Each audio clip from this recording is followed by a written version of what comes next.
Thank you for joining us for the Direct Sales Masterclass. I'm super excited about the class this week. Our guest is Curtis Call, the Chief Sales Officer over at Xyngular.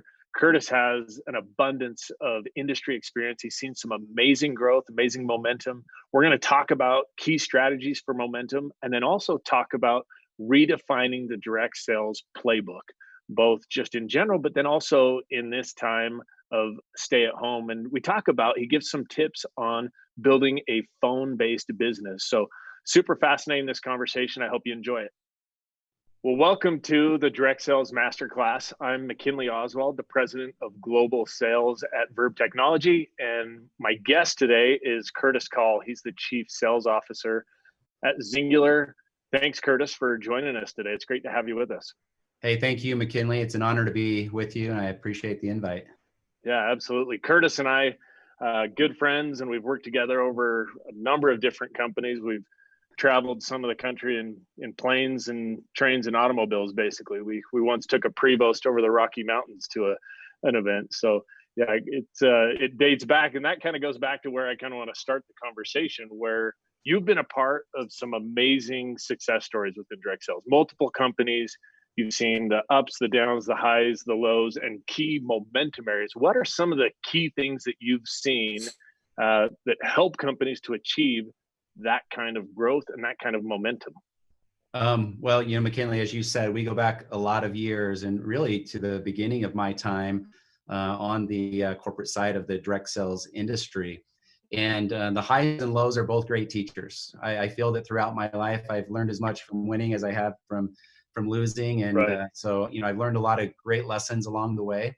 But the thing that keeps standing out in terms of the different companies where we've been able to establish momentum and create some really significant growth is a relentless focus on the distributor, and understanding that at our core, while we are providing products, resources, support, whatever that might be to our end consumer, that we are really in the distributor success business. And the more distributors that we can help to become successful, the better our company is going to do. And so we've just gotten really focused on doing the things that help the people who are actually the frontline salespeople. And that's always your distributor, consultant, rep, whatever you want to call them. But those are the people that are moving the product. So supporting them, giving them everything they need to be successful is critical to driving any sense of growth or momentum in your business. That has played out company after company where we've been able to accelerate growth and create some really incredible success stories. No, I think that's interesting too, right? Because it is so easy to be focused on a product or on a compensation plan or those things, but really those are to the side if you don't focus on helping the distributor to win. And I think one of the things I've seen consistently with teams that you've led is that type of servant leadership, right? And then it also translates to the distributors who do that same thing. So is there a sense of how you guys treat the field that then translates to how your leaders work with their teams? Have you seen some of that as well? Yeah, I've always believed that company culture is a critical part of establishing the right mindset in your field.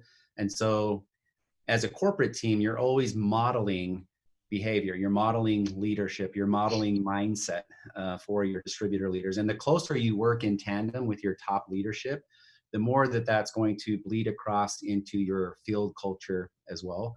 And so our focus here has absolutely been in making sure that there's a strong partnership and alliance between us and our field leaders. And that means actively listening, doing more to say, what are you really experiencing? What can we do to support you in your business? And finding out what their needs are, what would make their business go faster, and whether that's tools, programs, new products, whatever. We're always open to suggestions, and we have very open dialogue with our leadership. We in our company have a great culture of cross-line support, teams helping teams, and that's because we've fostered that through some of the things we put in place. Day one in our comp plan, sort of encourage that to happen, but also the way we work and bring teams together to collaborate. Those have been huge in our current success that we're experiencing here.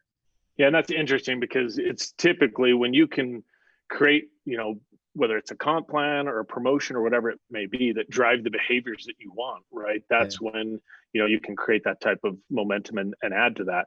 Now, on the contrary, like, what are some lessons, because along with the ups, every cycle kind of has its down as well. What are maybe some pain points or lessons that you've learned that have impacted momentum in a negative way, that you have learned from and move on from? Well, there's a lot of things, frankly, that come to mind on the negative side. And the first thing is simply when you're on the opposite side of building confidence. In other words, your operations have holes in them, or you're failing in a certain way, and that confidence erodes. If the brand new distributor coming in sees it as complex and hard and not a really simple and repeatable thing that they can do, then they just take no action. We like to use the phrase, a confused distributor doesn't sponsor. And so to the extent that we can keep it super simple and understandable for the brand new person, the better, right? There's a lot of things that have, contributed to companies slowing down or even going down. Sometimes those are external factors that are out of our control. They might be economic, environmental factors, but sometimes you can actually harness those things and use it to your advantage as well. Absolutely. There's some hard lessons you learn along the way. And I think one of those things, right, is we talk about how growth can be a double-edged sword as well, right? So sometimes you hit that momentum and you have those things like you're talking about, that can be inventory, or it can be, not being able to respond as quickly or things like that. And so I think that point is getting to that critical mass and being able to maintain it. That has changed over time. We talk about the initial distributor when they come in, giving them the right things, making it simple. That used to be a starter kit with a brochure that I could hand out, or a DVD. We worked together for years on a number of physical tools like that, right? My background is the cassette duplication company, and obviously we've had to innovate and change, but what are some of those things that have redefined a little bit on how the industry had to react and move from CDs, DVDs, newspapers, and even hotel meetings? Yeah, it's funny because you talked about us working together over the years on a number of different things. I remember early on in my career, you taught me the phrase point at tools, right? Direct them to a tool, give them a tool, because the tool is consistent and the tool can tell the message that the brand new person is like, I don't know what to say. The tool never has an off day, right? Yeah, you don't have to know what to say. You just have to know what to do. And that is give them something, right? Yeah, well, it used to be magazines, brochures, newspapers we did with you, right. DVDs, cassette tapes far enough back. Yeah. But we're now in a digital era, and everything is just flying back and forth at digital speed. And so keep being able to take the same concept, that great video piece, but have it where you can immediately drop it to somebody in a text or an email, or you can post it to your social. Every tool that you have, rather than carrying a big briefcase full of magazines and DVDs, I carry my phone. And this is one of the things that we love about the work we're currently doing with you guys on our app, is all of the tools are right in the phone. And I can pick whatever it is that person needs, whether they're a prospect and I'm sending them some prospecting tools, or if it's a person in my downline and I'm sending them coaching or onboarding tools. It's literally at my fingertips. We used to say, McKinley, this is a home-based business. And we've adopted the phrase, this is a phone-based business. Wherever you are with a phone that has an active Wi-Fi connection, you're in business, right? Because you can share videos, you can share PDFs, you can share anything you need to share digitally with all of those different people that you're working with, including your customer base. If you just want to blast something out about a promotion that's going on, that conversion has changed the speed of the industry. And it has allowed people to connect faster, to share information faster. And you and I have talked about the fact that, where the app gives me feedback. Hey, they opened it, they watched this much of it. I actually know who's engaging with my content. And that makes me more efficient in my follow-up, because now I have an active follow-up list because I saw that they opened it, but I also can have a dialogue with them around what they liked about it. And it's also no longer like, hey, have you had time to watch that DVD I gave you? It's still stuck in the trunk of their car or whatever, right? It's totally different scenario. And so we talk about tools allowing them to be the messenger and not the message. So that has changed, but the aspects of the industry that haven't is this is still a relationship business, right? And so how do you manage using technology, but not relying solely on that. I think it's a key part of the industry still is that relationship building, but it can be done with technology. How have you guys found, the synergies that are doing that? It's interesting because we've seen some people try to go all the way to the realm of the technology is going to do all the work for me. Right. We always say if we could design the perfect website that did all the selling, we wouldn't actually need the distributor. We'd just have that website. Yeah. Because no tool is going to do all of it. The tools become a facilitator. They open the dialogue. They give you a way of conveying consistent information every single day, as you said. But it does come back to relationships. And so what we've been teaching is use the technology to open the door and to establish the conversation and to build the relationship. But at some point, it has to come back to the person. And you're going to have to get to where you get on the phone, you meet in person, you come to an event and meet there for the first time. Sometimes we see that now. You never come to a network marketing event years ago, and that was the first time you ever met somebody on your team. But it does happen now. But the technology helps bring those relationships together. And that's the whole reason social media was designed, to bring people together. Our field leverages it heavily. Some people have been asking us, because we've been experiencing explosive growth these last few months, kind of what we did. What was the one trigger you pulled? And we really didn't pull a single trigger. We were already seeing this evolve 6 months, 9 months ago, as we were picking up momentum and steam off things that we were doing. But our field's been preparing themselves for most of the last 5 to 6 years to be really good at social selling and using social as a means to creating those interactions. So it's just, again, the technology is a facilitator. The technologies are great to have, but ultimately what we're driving to is an interpersonal connection and a relationship with that person who you're trying to serve and who you're trying to help.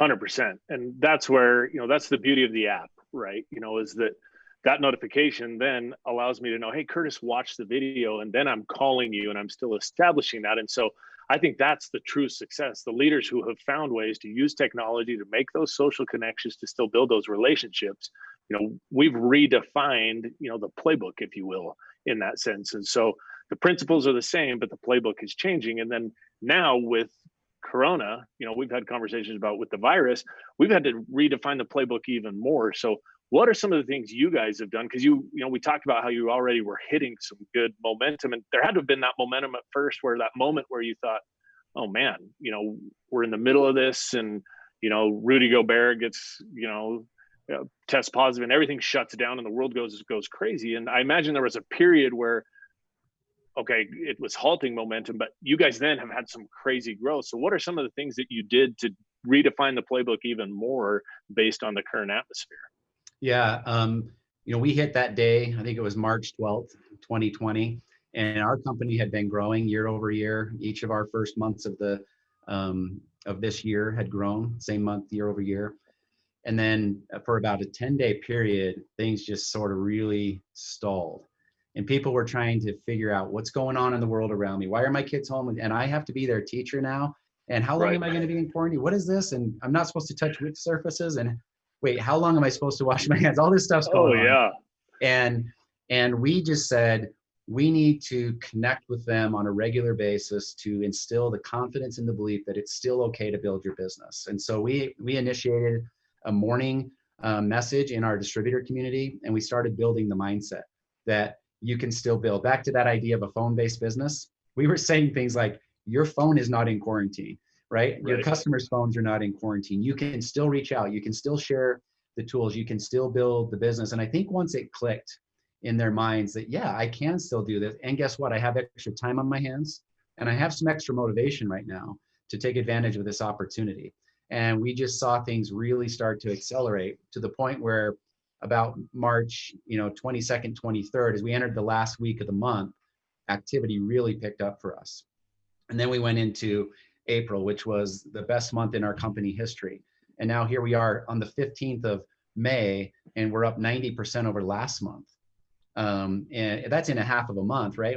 And things are just roaring because, that engine, that flywheel in the duplication model that we've instilled is really spinning hard and fast, because first we started with getting their minds right, focus in the right direction, and reminding them you can run, you can be successful, and you can create great things during this time. And I love that, right? Because with that mindset, it's such a unique element too of the industry, that it's that personal development, changing that mindset, where you guys did that and you saw the result. But I think you talked about how we're going to simplify things. You took a look at, hey, we talked earlier on in this recording that you can make things super complex, but the wins come when you simplify. So there's things you guys did as well in this time frame to simplify that with some of your promotions and things. So what are some of those things that you've done to simplify the process and make it easy for them to build a phone-based business? Yeah, I think, McKinley, anytime you bring somebody new onto your team, now, I'm a chief sales officer, so I'm in a corporate role. You're in a corporate role with Verb. You add someone to your team. You want that person to feel like they're going to succeed on your team, so you try to get them some early wins. Same thing applies to a distributor. We wanted to get our distributors, our new distributors, early wins. And so we put some incentives around first step accomplishments within our compensation plan and just within the building of a business. And they saw that extra money on the table and they went for it. And when we designed promotions that really reinforced only a couple of basic behaviors at the beginning, people started to say, okay, I'm just going to do that. And when they realized just doing that created success, and they said, I can do this. Oh, they actually rewarded me for doing this. I think I want to do this some more. Those early wins start to compound in their minds. And we're finding that the more early wins we can get to those distributors that are willing to do the work, then the faster that they accelerate their success with the company. Sure. Yeah. And that makes a ton of sense, where they get those early wins, they find that they get that reward, and then they know they can do it. Because that's part of this, right? Of the phone-based business, is simplifying it enough that someone can feel comfortable to do it, right? Where they don't have to be, the best salesman in the world, and that they can really succeed in that way. Now, one of the things we saw, you talked about how, in April you had biggest month in company history. May is trending to be much bigger even than that.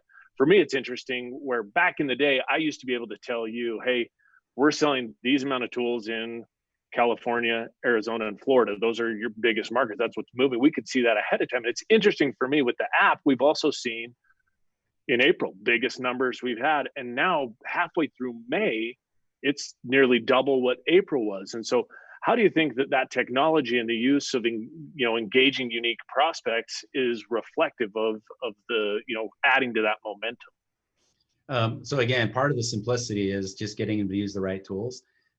We as a company do a great job of including that in the onboarding process to point them right away to the app and say, this is where your resources are, and this is what you're going to share with people. Our distributor leaders have done the same thing as they're onboarding and training and teaching their new people. They don't try to have them learn everything all at once.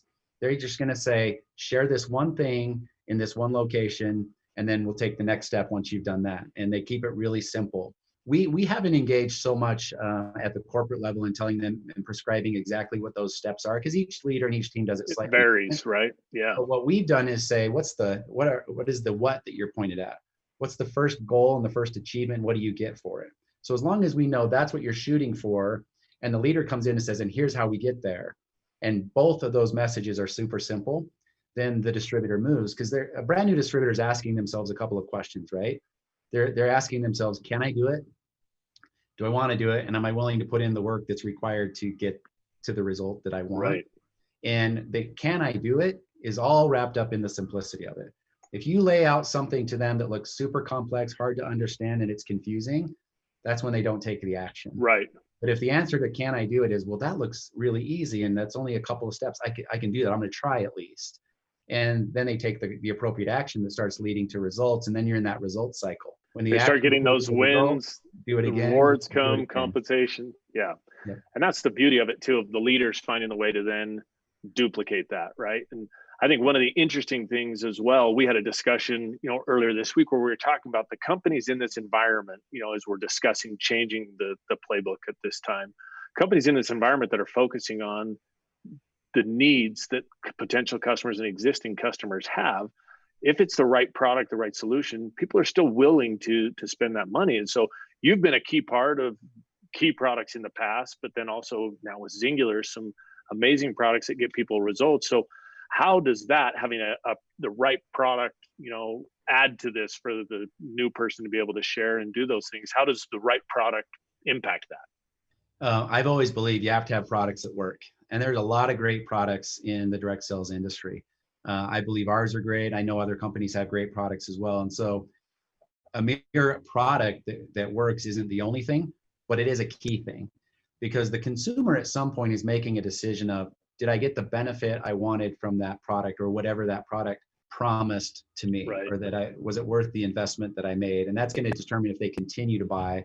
And retention of customers is as important as bringing in new customers, Right. for the survival of a network marketing business. So product is really important, but your products have to be products that work, that get results, with integrity.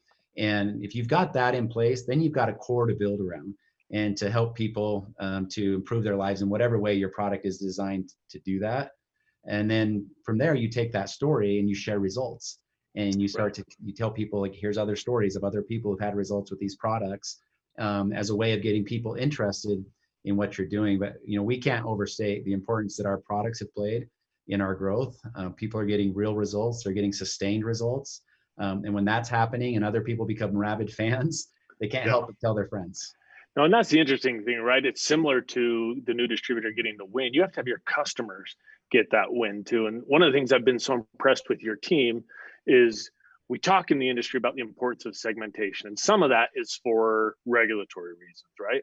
But there's a bigger reason where you guys do it, where I've seen the segmentation of, a marketing team that's focused on the customers, and then you have a marketing team that's focused on the opportunity, which is a product within what you guys offer. So maybe talk about that focus, because you mentioned even rabid customers, because you even have breakdown in customers and how you market to them, that you segment within a segment. So how has segmenting in that way provided wins for your team?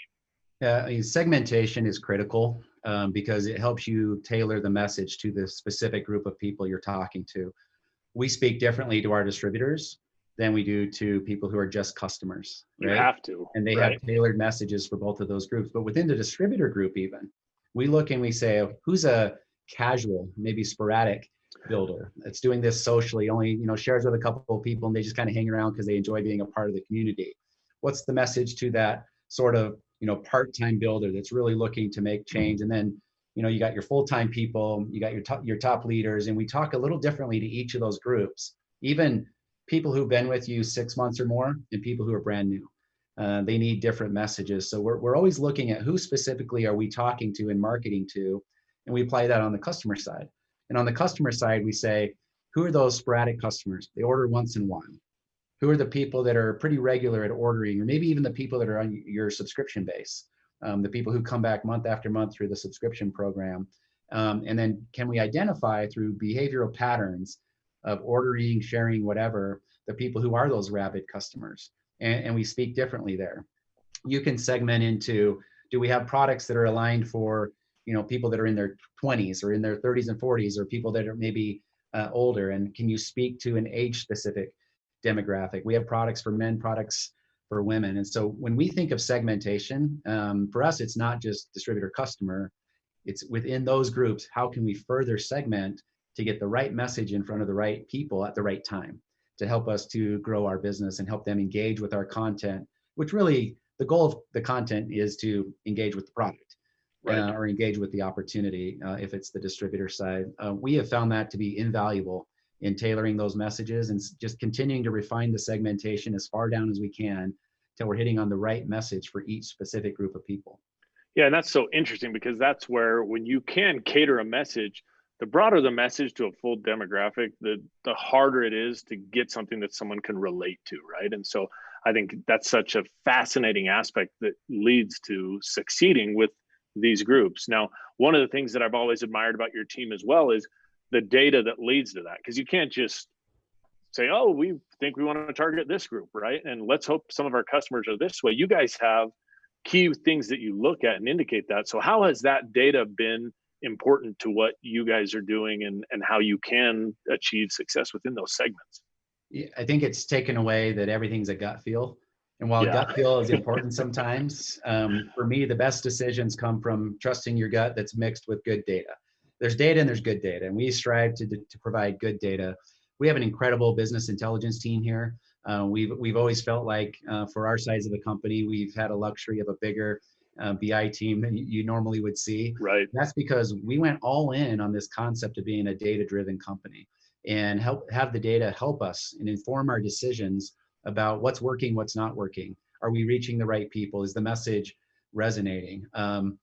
We have incredible amounts of data and reports and charts and graphs at our fingertips, and we use it every day. I spend a significant portion of my day, every single day, in the data. I have regular conversations with our senior leadership team about the data. We incorporate data into our strategic meetings and making decisions. It's kind of like everything to us is just really understanding what's going on in our business. I'll use an analogy really quickly that I've used a number of times. Years ago, I was with a friend who has a pilot's license, and we were flying from Wendover, Nevada back to Salt Lake City. And he says, "Hey, you want to fly for a minute?" And so I said, "Sure." And so I take, control of the aircraft, and I'm flying along for a few minutes, and all of a sudden he says, "Hey, you need to pull up." And I didn't realize it, but I had started to descend. I'm going down, and I'm thinking that the mountains out in front of me still look like they're in the same place. And I said, "How did you know I was going down?" And he says, "I'm watching the instrumentation." And in an airplane, watching the instruments is giving you sometimes a better indicator of how the airplane's actually flying than just looking out the window. And sometimes when it's all gut and it's just looking at what we're seeing, it's like me flying by just looking out the window. But data brings it back to, now I have this instrumentation that indicates to me more about what's going on. And we view data that way. It's our instrument cluster.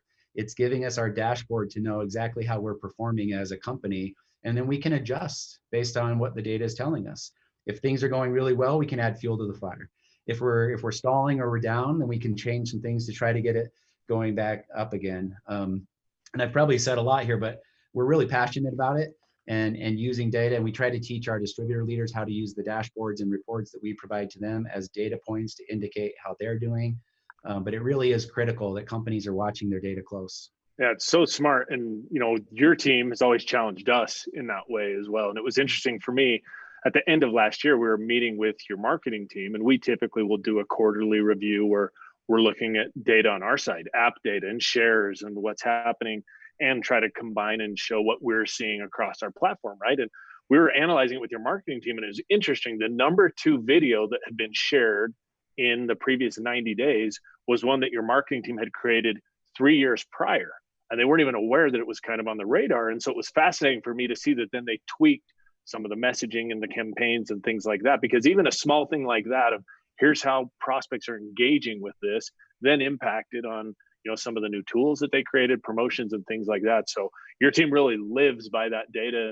And it's been great for us as a partner with you guys, because they've really challenged us to provide those type of insights and then course correct. And so, because the data doesn't always tell you, it's unicorns and rainbows, right? You got to take a hard look at the data sometimes and say, we got some things that we need to fix. And so we really admire that from Xyngular, that you guys have done that and really challenged not only your team internally, but also your partners to take that and do better.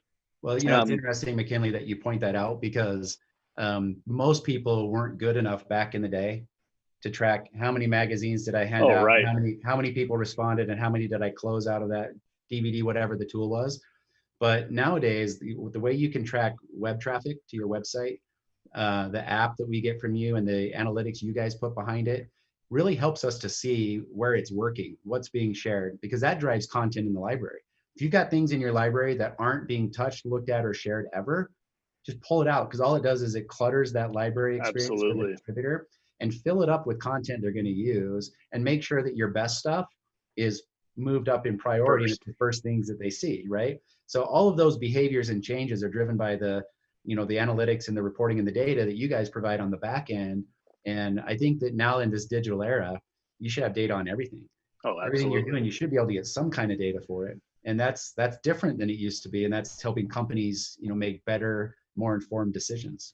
Yeah, and I think if you're a company that's not doing that, you're missing out massively, because there's so many tools out there that can provide that on all aspects of the business, right? And so I think that's a key area. And we've seen that change, right? From the time when we were at hotel meetings and I was in the back of the room selling magazines and newspapers to now is totally different. But so we talk about that and the changes that we've seen. Let's close with maybe, where do you see Xyngular as a company and the industry as a whole going in the next 3 to 5 years? What are some of the areas you guys are starting to focus on and things that you think will impact the industry as a whole over that time period? It's a very interesting question. And my thinking continues to evolve on this as the world around us is changing. Right. People keep referring to the new normal. And they're just saying, what's it going to be like when I go back to work or life resumes and we can start interacting socially again? There's going to be a new normal for our industry as well. And over the next 3 to 5 years, we're going to establish new patterns and new ways of doing things. I think you're going to see us embracing more and more technology. I think we're going to see probably the in-person hotel type meetings start to become fewer and fewer, although I still think there's great value in them personally. Right. But I think we're going to see people really leveraging technology more. It's going to speed up the rate at which we can share and get more eyeballs on our communications. And I think that is going to create a wave of growth for the industry. This is a really good time for network marketing to help people see the benefits of our industry. We've always had this incredible business model that empowers, micro entrepreneurs to say, I can take control of my situation. I got to put in the work, and it's always work. When I use the word simple, I never intend for that to mean easy. Simple just means it's simple, but it's still work, right? But I think people are going to engage at a higher rate with the industry. I think they're going to find that if they do the right things and the data is going to tell them what those are, that they're going to find success, and we're going to see some great growth over the next 3 to 5 years. There's always, the caveat of, the regulatory environment and what changes might come there. And I can't predict what they're going to do. So I don't worry about it. I frankly just say, given what I know today and what I'm allowed to do today, here's what we can do. And based on those things, we're excited about our future. Xyngular is in the middle of a tremendous growth wave right now. We see it continuing on into the years ahead. And as we just continue to help more and more people, I think our company is going to do better and better. And I see the same for the whole network marketing industry, which has me excited, obviously, because I love the business. I love this sales channel, this model, whatever you want to call it. And I see really good things coming for us in these next 3 to 5 years. Yeah, and I agree. And I'm super grateful to you, Curtis. I'm grateful for your friendship and for you joining today. Super valuable lessons. And I agree with you wholeheartedly. I love this industry, and I think it's great what you guys are doing. And I think as an industry as a whole, everyone, or the companies that are excelling, seem to be viewing this as, not a crisis, but an opportunity. And I think as we continue to embrace that as an industry, we'll continue to find the ways to grow and embrace that. So thanks again for joining us today, man. Really appreciate it. Hey, thank you, McKinley. I have appreciated over the years that you haven't just approached this as a vendor, but as a partner, and the way that you've worked with us to come up with solutions to help our businesses. I think that has just been a huge difference for us, your mindset around what you can provide to us. And of course, the friendship we've built has been awesome. And I appreciate the invite to be a part of this masterclass today. Thank you for having me on, and appreciate it. So thanks again to Curtis for joining us. Hope you enjoyed that. He has some great tips, real great takeaways. And I think if you implement these things, whether it relates to the data, it relates to how to embrace technology, it can really impact the growth of your company, your business, and really make a difference in how you grow moving forward. So thanks again for joining us.